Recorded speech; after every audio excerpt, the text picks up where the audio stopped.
The infrared drone footage showed exactly what Captain Arya Bennett had feared: a heavily fortified compound in the mountains of northern Myanmar, surrounded by triple perimeter fencing, guard towers at each corner, and thermal signatures indicating at least 40 hostile fighters patrolling the grounds.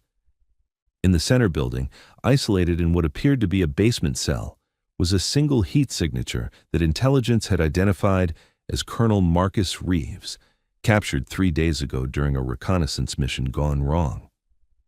Arya studied the footage in the secure briefing room at the forward operating base, her green eyes tracking every detail of the compound's layout. She was 30 years old, 5'7", with dark blonde hair currently pulled back in a tight tactical braid, and a lean, athletic build that came from years of specialized training in infiltration and close-quarters combat.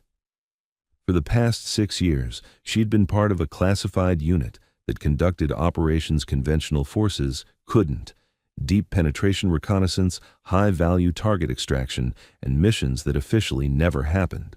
The mission commander, Lieutenant Colonel Sarah Morrison, stood at the front of the room with a laser pointer, highlighting key features of the compound. Colonel Reeves has been held for 72 hours. Intelligence suggests he's being interrogated for information about our operations in the region. We have a narrow window, maybe 48 hours, before they either move him or his intelligence value leads to compromised operations. Morrison paused, then continued with obvious reluctance. The problem is accessibility. The compound is positioned in mountainous terrain with limited approach routes. Any conventional assault would be detected long before we reach the perimeter. Air insertion would alert every hostile force in a 50-kilometer radius. This requires a different approach. She looked directly at Arya. Captain Bennett, you've been read into the specialized infiltration protocols. Your assessment? Arya stood, approaching the display showing the compound layout. She'd been expecting this. Her unique skill set made her the only viable option for this type of operation. Solo infiltration is feasible. The terrain provides covered approaches if you know how to use it. The guard rotation patterns show predictable gaps. The perimeter security is designed to stop vehicles in large forces, not a single operator moving on foot through difficult terrain. What's your success probability? Morrison asked. For infiltration? 90%. For successful extraction of a high-value target from a fortified position while evading 40 hostile fighters? Arya paused, running the tactical calculus in her head. 50%, maybe less. A lot depends on the colonel's physical condition and whether they've anticipated a rescue attempt. Morrison nodded slowly. That's honest. Most officers would inflate those numbers. The decision-makers want better odds. Then they should send a full assault team with air support and accept the casualties and political fallout, Arya replied bluntly. Or they can send me alone with minimal signature and hope that superior training and planning beat superior numbers. There was a long silence. Finally, Morrison spoke. You're authorized for solo infiltration and extraction. Mission launch in 4 hours. You'll have overwatch support from drones and satellite, but no direct fire support. If you're compromised, extraction will be nearly impossible. Understood, ma'am. After the briefing, Arya spent 2 hours in detailed mission planning, memorizing every aspect of the compound layout, studying the terrain, identifying primary and alternate extraction routes. She reviewed the guard rotation patterns captured by surveillance drones, noting the predictable gaps in coverage during shift changes. She studied the building layouts, identifying structural weaknesses and potential entry points. Then came equipment selection. For an operation like this, every ounce mattered. She couldn't carry standard assault gear, too heavy, too visible, too noisy. Instead, she selected a suppressed Sig Sauer P226 pistol, 3 spare magazines, a combat knife, climbing equipment, breaching charges, night vision equipment, communication gear, and a small medical kit. Total weight, 32 pounds, distributed across a custom low-profile tactical vest and drop-leg pouches. The insertion happened at 0230 hours. A helicopter dropped Arya 8 kilometers from the target compound, landing just long enough for her to roll out before disappearing back into the night sky. She was alone in hostile territory with a 48-hour window to infiltrate a fortified position, locate and extract a captured colonel, and escape through terrain controlled by hostile forces. Most people would have found the isolation terrifying. Arya found it liberating. No one to coordinate with, no one to worry about, no one whose mistakes could compromise the mission. Just her skills, her training, and her determination to bring Colonel Reeves home. She began moving through the mountainous terrain with practiced efficiency, using night vision to navigate the difficult ground while avoiding obvious routes that might be observed or booby-trapped. The first 3 kilometers took 90 minutes, slow progress but necessary to avoid detection. She moved like a ghost through the landscape, using natural cover, staying in shadows, pausing frequently to listen and observe. At the 5-kilometer mark, she encountered her first obstacle, a small patrol of 3 fighters moving along a trail that intersected her route. She went to ground in dense vegetation, controlling her breathing, remaining absolutely motionless as they passed within 10 meters of her position. One of them stopped to light a cigarette, so close she could hear the flick of his lighter and smell the tobacco smoke. After what felt like an eternity, they moved on. She continued toward the compound, adjusting her route based on what she observed. The intelligence briefing had been accurate about the terrain, but reality always differed from satellite imagery. She identified and avoided 2 observation posts that hadn't been in the briefing materials, taking wide detours that added an hour to her approach, but kept her undetected. At 06:15 hours, as dawn began to break over the mountains, Arya reached a concealed observation position approximately 400 meters from the compound. She settled in, making herself invisible in the natural terrain, and began detailed reconnaissance of the target. The compound was exactly as described, 3 buildings arranged in a rough triangle, surrounded by triple chain-link fencing topped with razor wire, 4 guard towers, and numerous roaming patrols. She counted 32 visible hostiles during her first hour of observation, confirming intelligence estimates of 40 total fighters. Through her spotting scope, she studied the guard patterns, timing their movements, identifying blind spots in their coverage. The compound had been designed to defend against external assault, but the designers had assumed attackers would come in vehicles or large groups. They hadn't anticipated someone who could approach through terrain they considered impassable, who could exploit gaps in coverage measured in seconds, who had the patience to wait for the perfect moment. Arya spent the entire day observing, making detailed notes, mapping out exactly how she would execute the infiltration. She ate cold rations, drank water sparingly, and used a makeshift camouflage net to avoid detection by passing patrols. Twice, hostile fighters came close enough that she could hear their conversations in Burmese and Chinese, but neither group spotted her position. As evening approached, she reviewed her plan one final time. The infiltration would happen during the guard shift change at 0200 hours, the period of maximum confusion when outgoing guards were tired and incoming guards were still adjusting to darkness. She'd identified a section of fence between 2 guard towers where the overlapping fields of fire created a gap that lasted approximately 45 seconds during the shift transition. 45 seconds to cross 400 meters of open ground, breach the fence, and reach cover near the main building. Impossible for most people. For Arya, with her training and physical conditioning, barely feasible if everything went perfectly.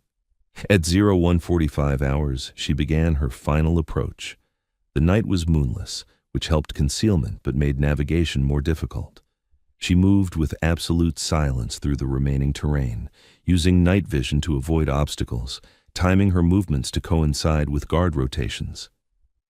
At 1:58 hours, she was in position at the edge of the cleared area surrounding the compound. Through her night vision, she could see guards in the towers preparing for shift change, others walking the perimeter.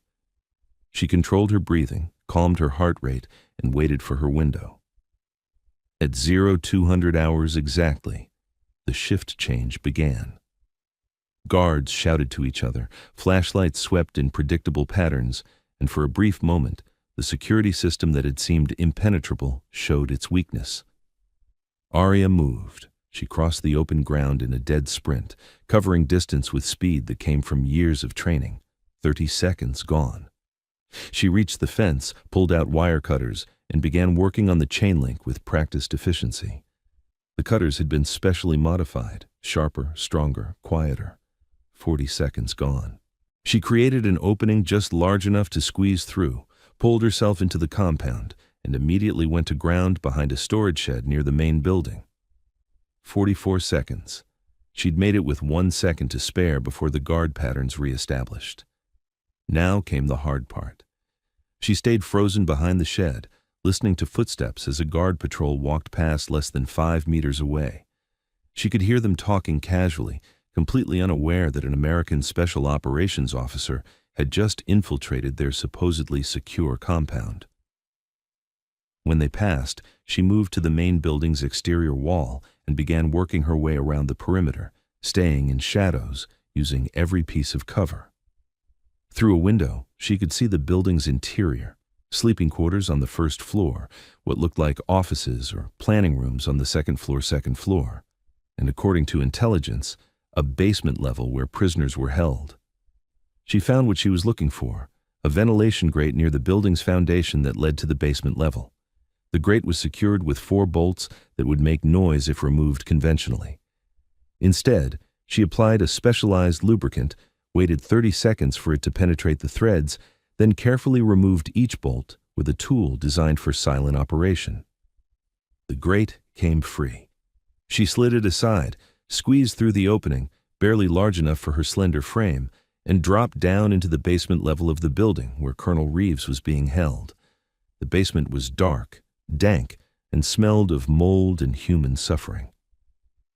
Arya pulled out her suppressed pistol and moved through the corridor with her weapon up, her night vision showing the way. She passed several empty cells, then heard a sound. Labored breathing, someone conscious but trying to remain quiet. She reached the last cell and saw him. Colonel Marcus Reeves sitting against the far wall, hands zip-tied behind his back, face showing the evidence of interrogation, but eyes alert and focused. When he saw her, his expression shifted from surprise to controlled relief. Arya quickly checked the corridor, then approached the cell door. It was secured with a heavy padlock, but she'd come prepared. She pulled out a small-shaped charge, just enough explosive to blow the lock without alerting the entire compound, placed it carefully, and stepped back. The charge detonated with a muffled crack, louder than she'd hoped, but not catastrophic. The lock shattered, and she pulled the door open. "Colonel Reeves, Captain Arya Bennett, I'm here to extract you." Reeves stood with difficulty, his legs clearly stiff from days of captivity. "About damn time," he said quietly, then grimaced. "Sorry, Captain. Glad to see you." She cut his zip ties with her knife and handed him a small pistol from her kit, a backup weapon that might make the difference if they encountered resistance. "Can you move? We have approximately 10 minutes before someone investigates that explosion." "I can move. Might not be pretty, but I can move." They exited the cell and began moving back through the basement corridor. Arya led, weapon up, checking corners, moving with tactical precision. Behind her, Reeves followed as quietly as his condition allowed. They were halfway to the ventilation grate when the situation deteriorated. Voices echoed from the stairs leading down to the basement, guards responding to the explosion, coming to investigate. Arya made a split-second decision. "This way," she whispered, pulling Reeves into a small side room filled with maintenance equipment. They pressed themselves against the wall as footsteps pounded past their position. 2 guards, maybe 3, moving toward the cell area. Shouting started when they discovered the blown lock and empty cell. "They know you're gone," Arya whispered to Reeves. "Original extraction plan is compromised.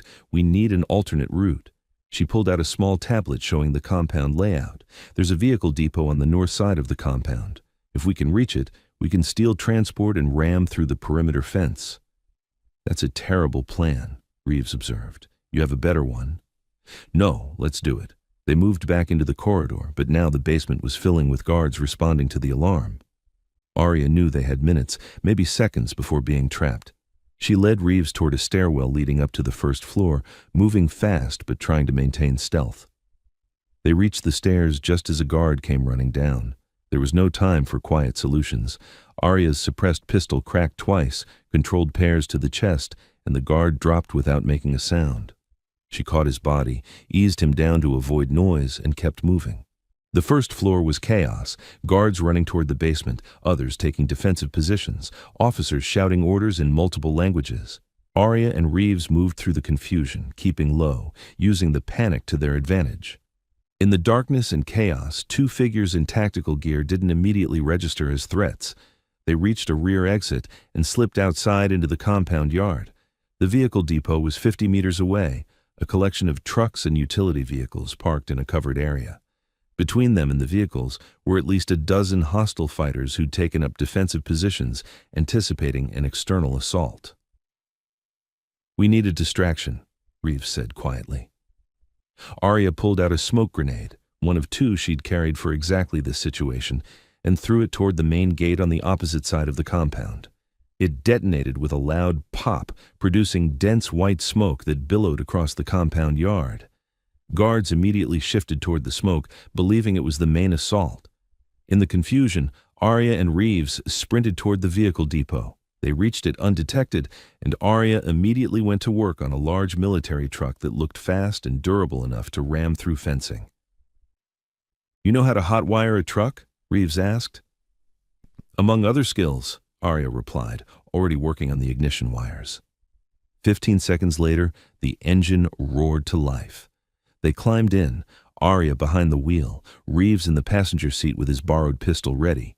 She threw the truck into gear and stomped on the accelerator, heading straight for the compound's north fence at maximum speed. Hostile fighters realized what was happening and opened fire. Bullets sparked off the truck's body and shattered windows. Arya kept her foot down, aiming for the fence section between two guard towers. The truck hit the chain link at 60 kilometers per hour. The fence exploded outward in a screech of torn metal and snapping posts. The truck burst through, airborne for a moment as it hit the uneven ground beyond the perimeter, then landed hard and kept accelerating. Behind them, the compound erupted in chaos. Vehicles started up in pursuit, guards fired rifles at the fleeing truck, and spotlights swept the darkness trying to track their escape. Arya drove like she was racing for both their lives, which she was. The truck bounced and slid over rough terrain, engines screaming, Reeves holding on to whatever he could grab, while simultaneously returning fire at pursuing vehicles through the shattered rear window. "How's our extraction looking?" Reeves shouted over the engine noise. "About 3 kilometers ahead if we can lose pursuit," Arya replied, wrestling with the steering wheel as the truck hit a particularly rough section. They couldn't lose pursuit. 3 vehicles were chasing them, closing the distance despite Arya's aggressive driving. The terrain was too rough for sustained high speed, and the pursuers knew the area better. Arya made a decision. "Hold tight," she shouted, then deliberately swerved the truck off the rough trail they'd been following and into even more difficult terrain, a steep downslope covered in loose rock and vegetation. The pursuing vehicles tried to follow, but the lead truck lost control on the loose terrain and rolled, taking out a second vehicle in the collision. The third pursuer backed off, unwilling to risk the dangerous ground. Arya fought to control their truck as it slid down the slope, but physics won.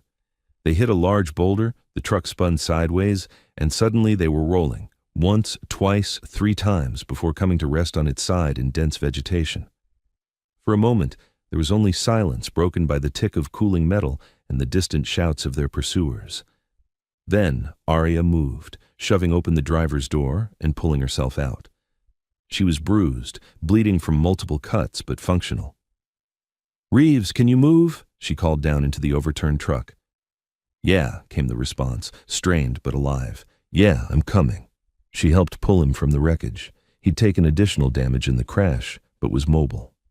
They stumbled away from the truck into the dense vegetation just as the distant pursuers began working their way down the slope on foot. Arya pulled out her communication device and activated the emergency beacon.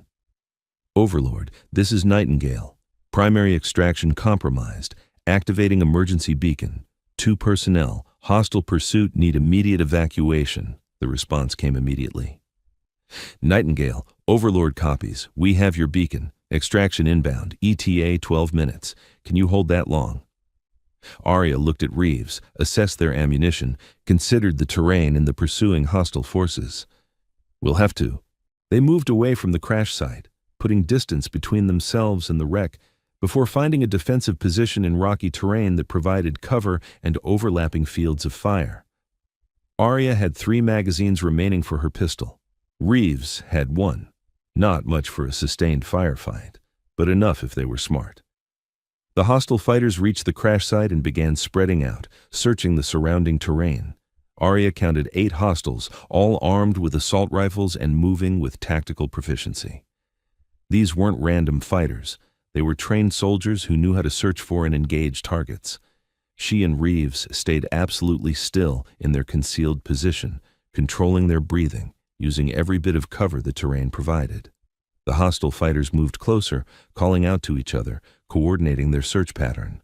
One fighter came within 5 meters of their position, close enough that Arya could see his face clearly through her night vision. Her finger rested on the trigger, ready to engage if discovered, but the fighter's attention was focused elsewhere. He turned away, moving toward another section of terrain. The minutes dragged by with agonizing slowness. Arya's communication device showed the extraction helicopter closing. 10 kilometers, 8 kilometers, 5 kilometers. But the hostile fighters were still searching, and if they were still in the area when the helicopter arrived, the extraction would turn into a firefight. At 4 kilometers out, one of the hostile fighters spotted something, blood on vegetation from their injuries. He shouted to his companions and pointed directly toward Arya and Reeves's position. "We're compromised," Arya said quietly. "When they come, we engage hard and fast, then displace toward the extraction point. Make every shot count." The hostile fighters began moving toward their position in a coordinated assault formation. Arya let them close to effective pistol range, then opened fire. Her first shot dropped the lead fighter. Her second and third took down 2 more before they could seek cover. Reeves engaged simultaneously, his borrowed pistol cracking in controlled pairs. The hostile fighters scattered, returning fire, but the surprise engagement had disrupted their attack. "Move!" Arya shouted, and they began displacing toward the extraction point, moving through difficult terrain while the hostile fighters regrouped and pursued. It became a running firefight through the darkness. Move, shoot, move again. Arya's ammunition was running low. She was down to her last magazine when she heard the most beautiful sound in the world, the distinctive whop-whop-whop of helicopter rotor blades. The extraction helicopter came in fast and low, a UH-60 Black Hawk with door gunners who immediately opened fire on the pursuing hostile fighters with mounted machine guns. The suppressive fire was devastating, forcing the hostiles to seek cover and breaking their pursuit. The helicopter touched down in a small clearing, and Arya and Reeves sprinted the last 50 meters to reach it. Hands pulled them aboard, the door gunners maintained covering fire, and the helicopter lifted off even as bullets sparked against its armored hull. They were airborne, gaining altitude, putting distance between themselves and the hostile forces. Arya collapsed against the helicopter's interior wall, adrenaline finally giving way to exhaustion. Across from her, Colonel Reeves was receiving medical attention from the helicopter's medic, but he caught her eye and nodded. Acknowledgement between professionals who'd just survived something that should have killed them. The debriefing lasted 6 hours, with Arya recounting every detail of the infiltration, extraction, and escape. Intelligence officers wanted to know about compound layout, guard procedures, hostile force capabilities, anything that might be useful for future operations. When it was finally over, Lieutenant Colonel Morrison pulled her aside. "Captain Bennett, I've been doing this job for 20 years, and what you did, solo infiltration of a fortified hostile compound, successful extraction of a high-value prisoner, and escape through hostile territory while pursued by superior forces, that's the kind of operation that becomes legend in our community." Arya was too tired for modesty. Did the colonel have useful intelligence? He'd been resisting interrogation, but he had information about hostile force movements that we needed. Your extraction prevented that intelligence from being compromised and saved lives. Morrison paused. "You understand this operation will never be publicly acknowledged. No medal ceremony, no official recognition. I know how classified operations work, ma'am. But I wanted you to know, from someone who understands what it takes to do what you did, you're one of the finest operators I've ever seen." Arya nodded. "Thank you, ma'am." 3 days later, after mandatory medical evaluation and psychological debriefing, Arya was back at her regular duty station, preparing for the next mission. The compound infiltration had already become a classified legend within the special operations community. The solo operator who'd penetrated a fortified position, extracted a captured colonel, and fought her way through hostile territory to successful extraction. But for Arya, it was just another mission, another impossible situation that had required every bit of her training, skill, and determination.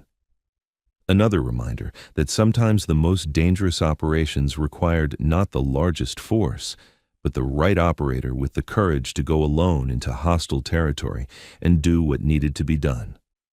Colonel Reeves recovered fully from his captivity and returned to duty. He never forgot the night a single special operations officer had infiltrated enemy territory to bring him home. Years later, when asked about the most impressive operator he'd ever worked with, he always mentioned Captain Arya Bennett, the woman who'd come alone into hell and walked out with what everyone thought was impossible. Because that's what the best operators do. They don't wait for permission or perfect conditions. They don't require overwhelming force or guaranteed success. They assess the situation, make a plan, and execute with absolute commitment. They go where others can't or won't, do what others believe is impossible, and accomplish the mission despite overwhelming odds. Arya Bennett had done exactly that. And though the operation would remain classified for decades within the special operations community, her name became synonymous with courage, skill, and the kind of operational excellence that defined the very best warriors. She'd infiltrated solo through enemy territory. Then she'd done something they would never forget. She'd taken back one of their own, against impossible odds, through skill and determination that proved sometimes the most dangerous weapon on any battlefield is a single operator who refuses to accept failure. The wolf doesn't announce itself. It doesn't wait for reinforcements or perfect conditions. It simply does what wolves do when the pack needs protecting. And sometimes, the most effective wolf hunts alone. 6 months after the operation, Arya was conducting training for a new class of special operations candidates when Colonel Reeves visited the facility. He stood at the back of the classroom while she taught advanced infiltration techniques, watching her demonstrate the same skills that had saved his life. After the class ended, he approached her. "Captain Bennett, I wanted to thank you properly, away from the debriefings and official channels." Arya looked at him, seeing not the captured prisoner she'd extracted, but the experienced officer who understood what it meant to depend on someone else for your survival. "You would have done the same for me, sir." "Maybe. But I've been thinking about that night, about what it took for you to come alone into that compound. The courage isn't just physical. It's the willingness to accept that if something went wrong, no one could save you. That kind of isolation requires a different level of strength." "It's the job, sir." Reeves smiled slightly. "That's what the best operators always say. But I've recommended you for the Medal of Honor. It won't be approved because the operation is classified, but your actions deserved recognition at that level. What you did, infiltrating solo, breaching a fortified compound, extracting a prisoner, and fighting through hostile territory, that's the kind of courage that defines a generation of warriors." Arya felt the weight of his words, but remained focused on what mattered. "The important thing is you made it home, sir. Your intelligence prevented further casualties and helped close down their operations in that region. That's the real success. The mission succeeded because you refused to accept failure," Reeves corrected. "Because when everyone else saw impossible odds, you saw a problem that needed solving. That's what separates good operators from legendary ones." He extended his hand. "Thank you, Captain. For my life, for your courage, and for being exactly the kind of warrior this nation needs but rarely deserves." They shook hands, two professionals who'd faced death together and understood that some bonds transcended rank and formality. As Reeves left, Arya returned to preparing for her next class. There were always more operators to train, more missions to plan, more impossible situations that would require someone willing to go alone into hostile territory and do what needed to be done. Because that's what the best operators do. They don't seek glory or recognition. They simply show up when needed, execute the mission with professional excellence, and move on to the next challenge. Aria Bennett was that kind of operator. And somewhere in the world, there would always be another impossible mission waiting for someone with the courage to face it alone. Thanks for watching. Every woman has a story worth telling. Join us to hear them all.